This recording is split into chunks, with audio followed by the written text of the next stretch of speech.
Welcome back, everybody. It's Besties on the Deck, and this is your favorite Tish. And Blossom. We love our Blossom.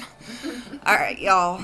Today we are going to get on the topic about Christmas. And all it entails. All that it entails. All that it entails is... The family, the decorating, the cooking, the cleaning, the preparing, stress. the gift buying, the gift giving, the gift receiving. You gotta make sure you act like you love the gift, even if you don't, because you gotta spare everybody's feelings. And it's so hard. One thing I've learned, though, from it. especially with our own group party we're getting ready to have, I had to make sure that and I don't know if I did it for myself or others, but we're doing a re-gift or a homemade, okay? Now, I'm all about the re-gift. Yes. And so I put on there, just make sure you don't re-gift something one of us gave you. Oh gosh, I gotta think. Who gave me this? Right? Oh my goodness. So I think during the holidays, I'm just going to be completely honest with y'all. I have been so stressed out, and especially with dealing with everyone who's out and about right now, I think that is the most... the traffic and the shoppers. Yes. And they walk out in front of you and they don't pay attention, or they pull out in front of you and don't pay attention, or they're Even not in the using the store. turning lane and you can't go when the light is green because they're sitting there wanting to turn when there's a turn lane right beside them, but they don't use it. Or they're waiting for that parking spot closest to the store. Spots, yes. Oh my goodness. Okay, so yesterday we do our Christmas shopping for our girls.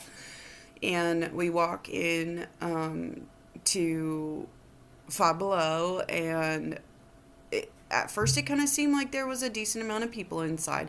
And then it just seemed like everybody clustered in one area. It got real hot. Everybody's looking for certain things. Somebody's needing to get right where everybody is. And I'm slowly, patiently waiting, and I'm trying to make this a good experience. So I woke up that morning, I was in so much pain from the previous day, and we were at a walk-in clinic for 2 hours. 2 hours, yeah. And that was me pre-registering and getting one of the first appointments I was told to do, and then still waited for 2 hours. Yeah. But all in all, I got a double women's shot in my tuchus, and it helped, and I'm telling you, she was like a princess. I tried to take advantage of having no pain for one day, because fighting fibromyalgia is exhausting.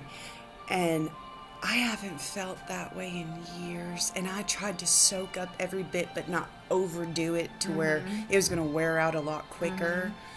So I was enjoying every moment I had with my husband. Yes. Feeling good, being able to do good, but you don't want to overdo it. And it. I didn't want to blow anything out of proportion. We had breakfast at IHOP. And we haven't been there in a while because their score has been down a little bit. Oh, we had a horrible experience. We'll never go back. Yes. Well, we went this time. Food was great. Okay? It was full, packed, whatever. The waitress... But the part that bothered me the most was she was very kind with her words, but she kept tossing things onto the table. Oh, no. The coffee pot, plates. Yeah. The to-go box. Just with attitude. And I'm just like, are you kidding me right now? And it took so much. And I just killed her with kindness because I don't know. She's probably stressed. She's probably got a lot going on. They're overwhelmed. They're overbooked. I get it. So I just killed her with kindness. Then we talked about it. And then in the car, did you notice that too? And he's like, yeah, I was about to say so. I was like, same with me. Like, what in the world, lady? So it started with that. And I'm like, no, I'm going to be positive. Because you don't know.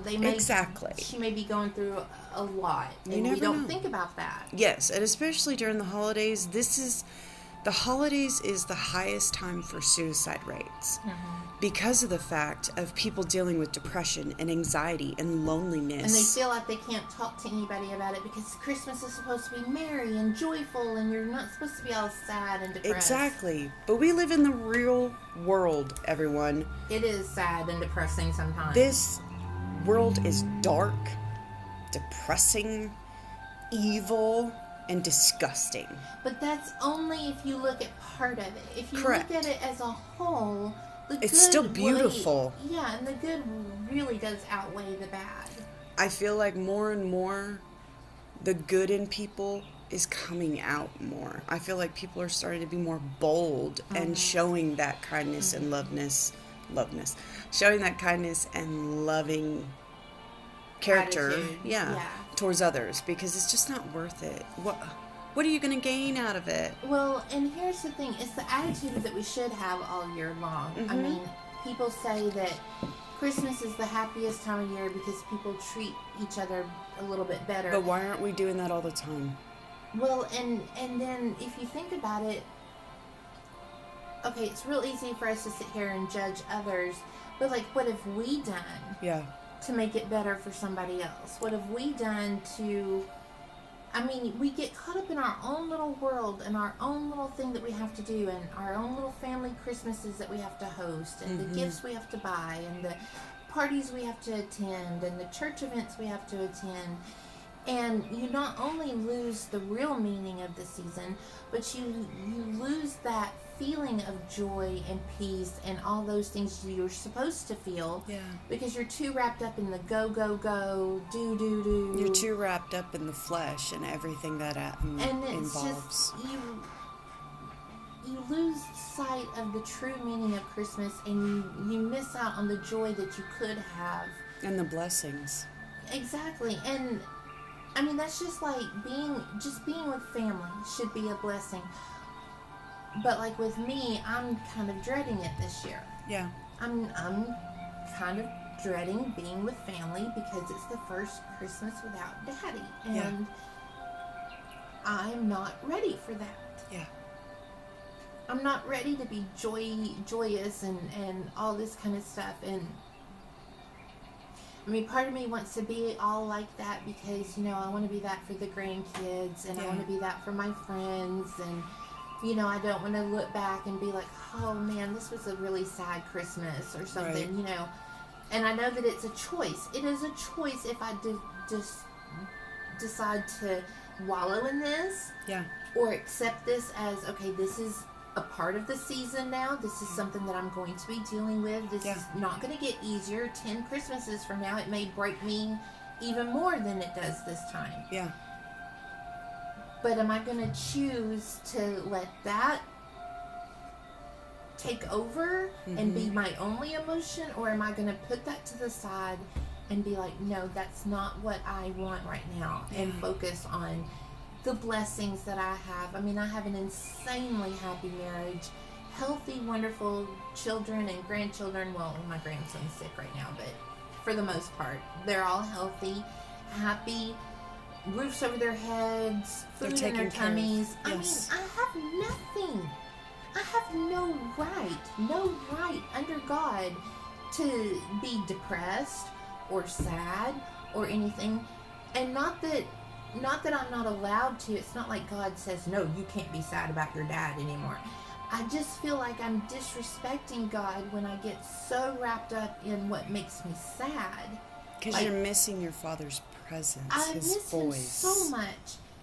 But I don't want to disrespect God and be like, oh, I don't care about all these other blessings. I'm mad because you didn't take care of this one particular thing.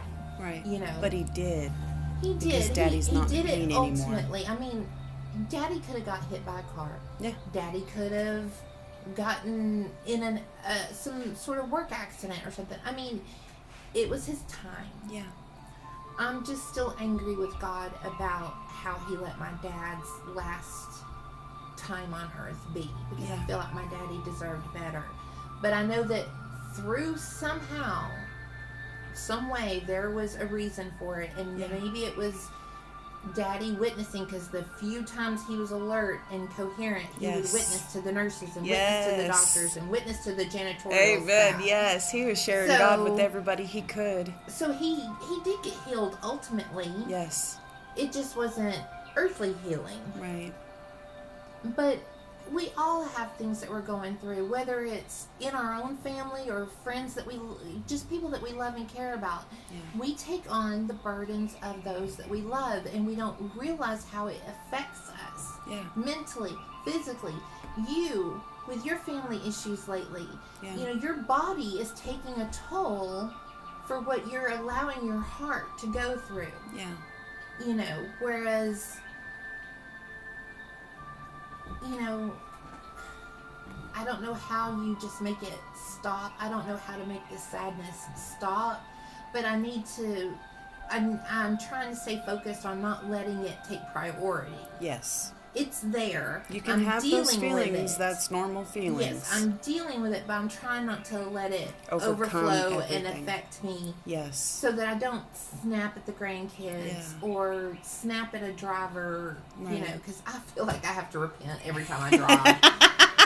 I'm the biggest sinner when I drive. I am so judgmental of other people, and I am so quick to tell them what I think of them and their driving habits. Do not ride my tail. That is the one thing that will upset me the most. I cannot stand that. And, I mean, this past weekend, I was on the way home from our mother-daughter trip, our annual trip, and there was this, for the last 45 minutes of the drive, there was this guy in a big truck riding my tail, and his headlights were so bright, and I couldn't see out the rearview mirror, and I was blinded, and I'm trying to see in front of me, and by the light. revved up. But so anyway, I'm just saying that It's the little around things. the holidays, it's a lot easier to expect people to be kind and courteous and all that. Yeah. But the fact is, they're not going to be. Everybody's going through their own stuff, and some people are just so joyous you just want to smack them. That's so true. I I felt wish like I that was yesterday. one of those people, but I'm not. So I definitely felt like that yesterday. I was telling Blossom and our friends, as I'm, trying to work on her back, because I haven't done that in a really long time, and I just probably needed it. really long time. But I was just working on her back, and I'm explaining to her some things and whatnot, and after getting done with the Christmas shopping and everything else, I told my husband, I was like, I'm just going to lay down and take a nap for a little bit before I get up and make dinner. And I laid down, and the meds were really kicking in. And then I woke up, he came in and he tapped me and he was like, sweetheart, you said you needed to get up at 4, to make dinner. Are you ready to get up? It's 4:30. And it's 4:30. I let you sleep a little bit longer. And I'm telling you, it's like one of the Disney princess movies where she just kind of pulls the fluffy blankets off. I sleep with like 10 blankets, y'all, because I'm always freezing. Birds came in through the window and Singing. lifted the blanket off Yes. of her. And she swung her gentle, small feet onto the ground as she gracefully put them in her shoes and got up without an ache or a pain and just danced into the living room and announced her awakeness to everyone. And then Instead of, oh God, I can't get out of bed. Oh my gosh, yes. Because that was the best feeling ever. Like, it felt like I was in a dream world. I had no pain in my body. I felt a little loopy. That part I could have done without. But having so much pain for so many years on a daily basis and having one day of peace, that was my biggest blessing ever. And I made a bomb chicken Alfredo yesterday. It was good. But me and my mother-in-law cooked it together. I like cooking with her. She's funny. She is a hoot. But yeah, I mean, I guess trying not to be in your feelings too much during the holidays and trying to be more aware. Well, but here's another thing to be during this holiday season. I had to teach myself this year. This is my first year not buying for everyone that I love and care about. Yeah. I have not bought for my customers. I have not bought for my friends. Yeah. I have bought for my husband and the grandkids. Yeah. And our 2 daughters. And that's it. Yep. And we've only done the girls. and I haven't even bought the Dirty Santa stuff. Yeah. And which I still need to do, or I'll get my mother-in-law to do it, so it's less for me to have to deal with. She's the shopping queen. But I love to give gifts. Yeah. I love it. It makes me so happy. Just to see the smile on their face. But I had to realize, at what point am I damaging myself in the sense of I'm putting myself in debt for gifts that are going to end up in a swap meet or a yard sale or a donation pile, whether it's months or I years sleep from with now. my frog you gave me. That will never go to a thrift store. I'm just saying, I just realized that this year it is about giving and not receiving, which has never really been my problem. My problem is I had to realize it's the gift, it's the season of giving more than just gifts. Yourself. Yes, Your just, time. Yes, and attention, Yes. and not just to my family and friends, but I need to give more attention and time to God. Amen. Because I'm not fitting Him into my day. Yeah. I'm talking to Him regularly throughout the day, and Right. I'm asking Him questions, and I'm listening, Right. so that if He answers me that day or a couple of days from, but I don't want to be doing all the talking. Yeah.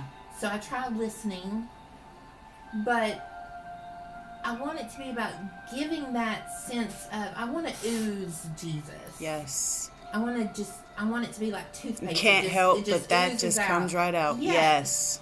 That's the I've goal. always wanted to be a Jesus oozer, and I'm just not. A Jesus freak. That I was know. always my favorite song growing up when I first got saved. I saw was that Jesus in freak. concert. I feel so old. Oh my gosh, I love it though. Jars of Clay. Oh man, I was really into Jars of Clay. DC Talk. Yes. God, you bringing back some old school stuff. But yeah, so basically just for this episode, like we just wanted to touch on just We wanted to make sure people didn't think they were all alone in being Yes. stressed or sad. there's a lot of or- people out there that are dealing overwhelmed. with a lot or taking care of a family member that's not doing well, and you know they're still trying to stay positive. Like one of our close friends from church, you know, her father's going through a lot of health problems and dementia symptoms and things like that, and once they get to that point, it's hard. It is hard on your heart. It's hard on your mind. You know, it's hard, and it's breaking your heart watching them go through this and slowly disappear from themselves and lose themselves, and it's heartbreaking. And I told her, because I talked to that same friend today at church, and I explained to her that I had a sense of what she was going through because of so recently going through that with Yes. Daddy, where his health He would just have got his moments, worse and yeah. worse, and it didn't seem to be letting up in any kind of way. Yeah.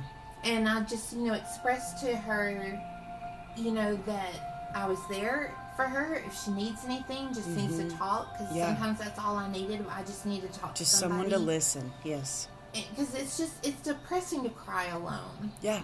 There's something healing And about her crying hugs, with I'm telling you, her I know. hugs. Her I love hugs her are like your hugs. hugs. They are warm and it's like feeling Like myself if I have could a get hug. hugs from you in the front and hugs from her in the back, I'd be like in a cocoon. Oh, of yes. just the best hug. Her hugs remind me of my mom's hugs, so I like hugging her at church. It just makes me feel like my mom's there. But yeah, agreed. It's hard. It's hard seeing your family members go through that, and you being one of the caretakers in that situation, and especially others that they're having to take care of their parents while they're also dealing with their own health problems, and then you feel stuck and you feel awful because you can't be there to help them because you're still trying to figure out how to help yourself. And all of this emotional stuff on top of the physical Yes. stuff you have to deal with. You have to decorate the house. You have to clean the house. You have Yeah. to organize all your stuff that you're putting away. Because there's always so a you can pick out the standard during Yes. Christmas, but Yes. where's your real standard at? Where Yes. does it begin? Yes. I mean, is your standard having the most beautiful Christmas tree, or is your standard making sure that the people that come into your home feel welcomed loved and and welcomed. loved? Yes, absolutely. My floors may be dirty, but you're loved. Oh, absolutely. You can come over anytime, but I'm going to feed you and I'm going to love on you and we're going to talk and whatever I'm you so need. Martha from the Bible, Mary and Martha, when they were sitting there with Jesus, and Martha was just so busy in the kitchen trying to make sure everything was perfect. Right. And Mary just sat down and let the dust be dust and let Yeah. the food sit there, and she just listened to Jesus. Yeah. And I'm Martha, I'm in there, you're not helping me, you're not doing this, and you're not Yeah. doing that, And I'd he probably was be the like, I same never way. asked you to do all those Yeah, things. just sit down. Just sit down Yeah. and And chill. talk. Yeah. So even God in the moment. himself came down and said, sit down and chill out. Yeah, like take a pause. Be in the moment. Listen. Oh my goodness, y'all. I'm telling you, just when you're going through it, these next couple weeks, and we're rolling into the new year, let's change our perspective. we need to change the standard, and we need to start getting back to the important things, and we need to start putting God first in front of everything. Yes. Because once you do, it doesn't matter. Life does not get easier. You will be challenged more. But will you go can through get more. through it. But you have an amazing God next to you to help you get through it. Yes. Absolutely. So, we hope you guys have an amazing Christmas. This is just going to be a quick clip this week. Our next one should be more entertaining. But it was just some thoughts we had and just needed to get that out. So, if you're one of those people that this message has touched your heart, just know that you're not alone. Know that there are others out there that are going through similar things, and know that you have an amazing Father in heaven that is in control, and He has an amazing plan for you. You just got to stay the course. We hope you guys have a great week, and we will catch y'all next time. Merry Christmas. Merry Christmas. Last Christmas, I gave you my